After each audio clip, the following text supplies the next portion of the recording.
Salut à tous, c'est Las Casquetas, j'espère que vous allez bien. On se retrouve aujourd'hui pour un nouveau Sunday Sneaks et on va parler de la Jordan 3 Fragment Design. C'est parti. Money's gotta be the shoe. On October 18th.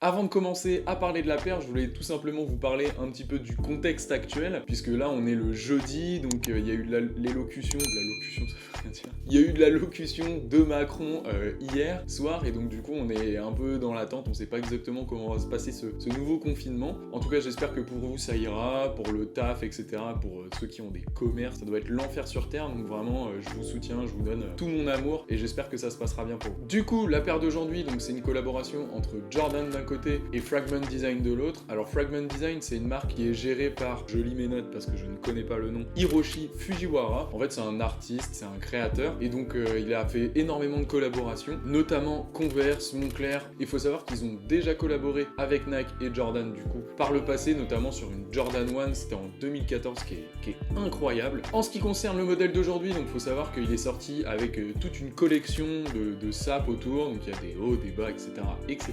Trêve de blabla, on va maintenant passer à la paire.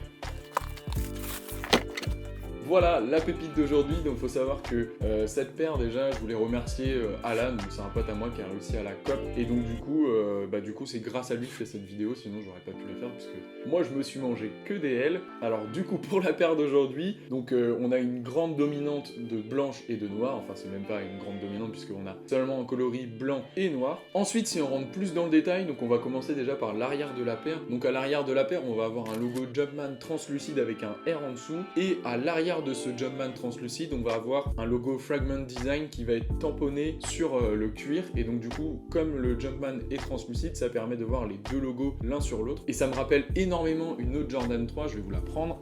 Hop, je l'avais préparé exprès, alors je sais pas si ça se verra bien à la caméra, dans le pire des cas si je vois que ça se voit pas je vous mettrai une petite photo, mais on a exactement la même logique, donc avec ce Jumpman translucide des deux côtés, et donc le logo, bon bah là c'est Nike parce que c'est pas une collab avec Fragment Design, mais voilà, sur la logique en tout cas, on s'y retrouve. Ensuite si on continue, donc comme on parlait du logo Fragment Design, on va continuer dessus, et donc à l'arrière, au niveau du côté extérieur de la chaussure, on va avoir un logo qui va également être tamponné sur le cuir. Alors je dis tamponné, je sais pas si c'est exactement le terme, mais vraiment il est vraiment ancré en tout cas dans le cuir. Ensuite, toujours au niveau des détails, et là on va descendre, c'est juste en dessous, on va avoir la référence de la paire qui va être mise juste au-dessus de la bulle d'air. Ensuite, si on continue sur les détails qui font que c'est une collab avec Fragment Design, donc on a une étiquette qui est brodée sur la languette intérieure de la chaussure avec l'inscription Fragment, et donc du coup, si vous êtes de l'autre côté, ça vous permet de la lire puisqu'elle est à l'envers. A savoir que c'est exactement la même chose sur les deux paires, par exemple ils n'ont pas mis Fragment sur une paire et Design de l'autre, c'est Fragment des deux côtés. Pour finir sur les détails, on a sur la languette, mais ce coup-ci du côté extérieur de la paire, un logo Jumpman blanc qui est brodé. Voilà en ce qui concerne les détails de la paire, on passe tout de suite au plan. Exceptionnellement et contrairement à d'habitude, il n'y aura pas de on-fit parce que en fait c'est pas ma paire et donc je vais pas me permettre de le NDS, mais je vais quand même vous faire des plans pour que vous puissiez vous faire une idée plus précise du modèle. C'est parti.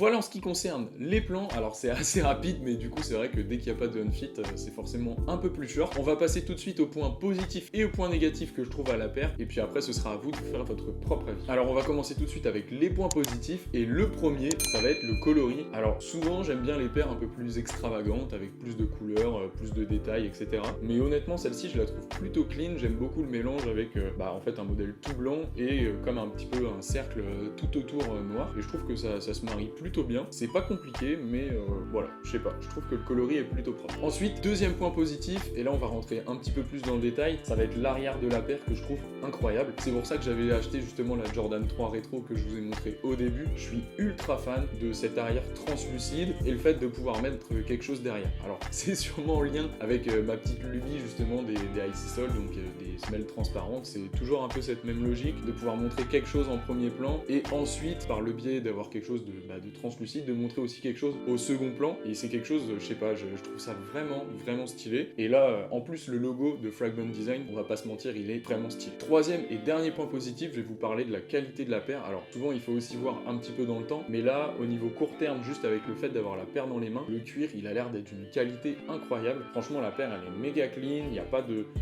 grosses traces de colle dégueulasses comme on peut voir, il n'y a pas au niveau du collage, etc., de l'assemblage des matières, il n'y a pas de souci. Et donc franchement, je trouve que c'est plutôt réussi, la paire a l'air vraiment de qualité, donc non, franchement, vraiment top. Ensuite, on va enchaîner sur les points négatifs, et je vais pas vous mentir, ça va être assez rapide, et c'est quelque chose d'ailleurs que j'hésite, enfin c'est un peu dans point positif, point négatif, en fait c'est le fait que la paire elle soit simple. Alors d'un côté c'est cool, il n'y a pas toujours besoin de faire n'importe quoi, et le fait des fois d'avoir juste une paire sobre avec un logo, 2-3 broderies, etc., ça rend la paire vraiment cool, et honnêtement là c'est plutôt le cas, mais je sais pas pourquoi j'aurais bien aimé avoir quelque chose de peut-être un peu plus poussé, un petit peu plus construit. Du coup je suis un peu mitigé sur ce point. Alors je pense que ça peut se compter point positif, point négatif, pas facile à dire, point négatif, ça dépend de toute façon des goûts et des couleurs, c'est une question de subjectivité, mais je sais pas, je me dis que sur une grosse collab comme ça, tu peux peut-être attendre un peu plus, surtout que tu payes 190 €, donc c'est quand même une somme qui est assez conséquente, même si la paire elle a quand même de bonne qualité, je pense que tu peux pousser un petit peu au-dessus quand même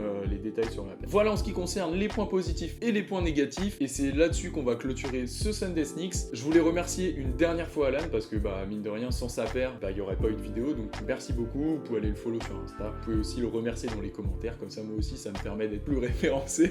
Bref, on va se laisser là-dessus, n'hésitez pas à liker si vous avez kiffé le taf, à vous abonner pour être au courant des prochaines sorties, et moi je vous dis à la prochaine, peace.